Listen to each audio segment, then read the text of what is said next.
선교는 교회가 하는 것이 아닙니다. 교인들이 하는 것도 아닙니다.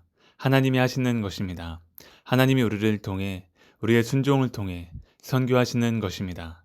믿음과 순종을 하나님께 내어놓기만 하면 그분은 우리를 통해 이 세계를 변화시키실 것입니다. 하나님은 우리를 통해 세계를 변화시키기를 원하십니다. 이것이 선교 명령이요 지상 명령입니다. 사업하는 사람은 왜 돈을 열심히 법니까? 선교하기 위해서입니다. 왜 학교에서 가르치는 일을 합니까? 선교하기 위해서입니다.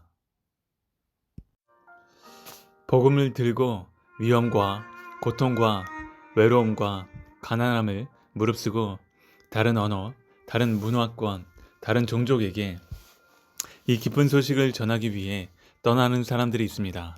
그들은 조국을 떠나 일가 친척을 떠나 사랑하는 고향을 떠나 직장을 떠나 예수 그리스도의 복음을 들고 모르는 이방인 속으로 뛰어들어갔습니다.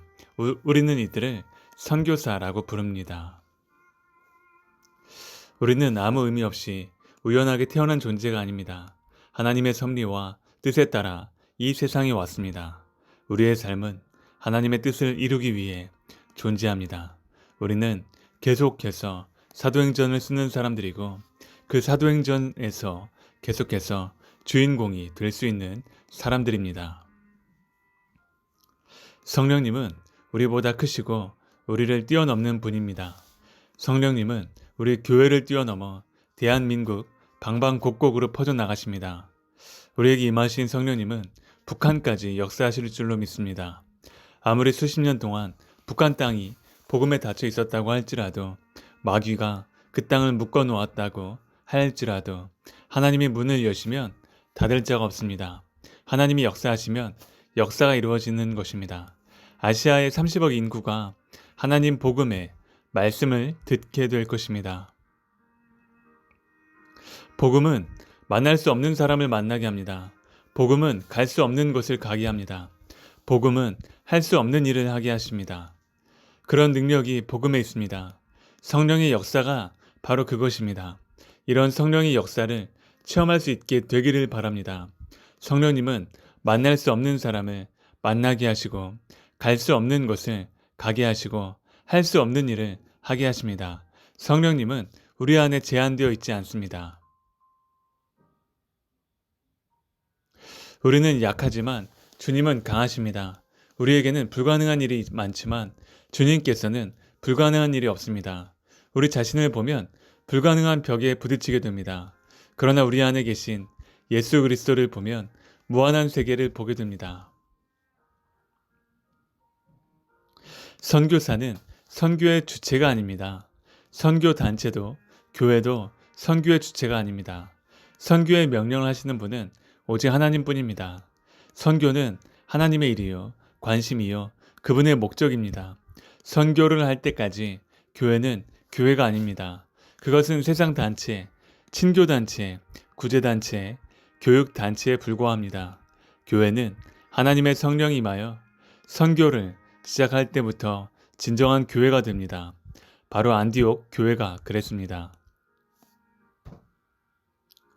오늘날 우리나라 교회가 건물도 있고 교인도 있고 모든 것을 다 가졌지만 힘을 쓰지는 못하는 이유는 진정한 선교를 하지 않았기 때문입니다. 교회는 세상에서 점점 무능한 존재로 변해가고 있습니다. 이 세상에는 권력을 가진 존재가 많습니다. 큰 돈을 가진 사람도 많습니다. 선교를 하지 않는 교회는 그런 존재에 불과합니다. 그러나 성령을 받고 그분의 음성을 듣고 선교에 헌신하고 선교를 하기로 결정할 때 교회는 세상과 구별된 다른 조직이 됩니다. 교인의 숫자가 적어도 능력이 있습니다. 역사가 짧아도 그런 교회는 그 시대에 엄청난 영향력을 미치게 됩니다. 특별히 선교하는 교회는 구제를 많이 해야 합니다.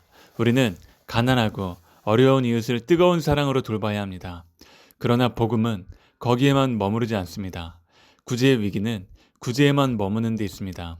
복음은 세계를 보게 하고 우주를 보게 하고 땅끝을 보게 합니다. 안디옥 교회는 역사를 보는 세계관을 가진 다양한 민족으로 구성된 교회였습니다.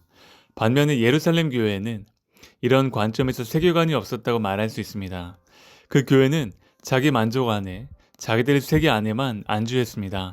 이 두 교회의 모습은 지금의 우리 교회 안에도 다 존재합니다. 예루살렘 교회적인 의미가 우리 교회 안에 있으며 안디옥 교회적인 의미도 우리 안에 있습니다. 결혼하면 아기를 낳듯이 교회는 교회를 낳아야 합니다. 이것이 진짜 교회입니다. 살아있는 교회는 생산을 해야 합니다. 교회를 낳지 않은 교회는 죽은 교회입니다. 생명은 생명을 낳는 법입니다. 교회는 교회를 낳아야 합니다. 그래야 자연스럽습니다. 예루살렘 교회는 안디옥 교회를 낳았는데 교회는 이렇게 확장되고 성장하고 부흥해야 합니다. 어떤 면에서 세계화의 원조는 사도 바울이라고 할 수 있습니다. 바울은 세계화에 눈 떴습니다. 아니 사울은 사실은 바울이 아니라 성령께서 그렇게 하신 것입니다. 우리는 하나님의 백성입니다. 우리가 하나님의 백성이라면 하나님의 세계를 가져야 합니다. 하나님의 마음은 한 곳에 계시지 않고는 온 우주에 충만하십니다. 그래서 그리스도인을 가리켜 월드 크리스천이라는 말을 쓰는 것입니다. 물론 우리에게는 민족도 있고 국경도 있지만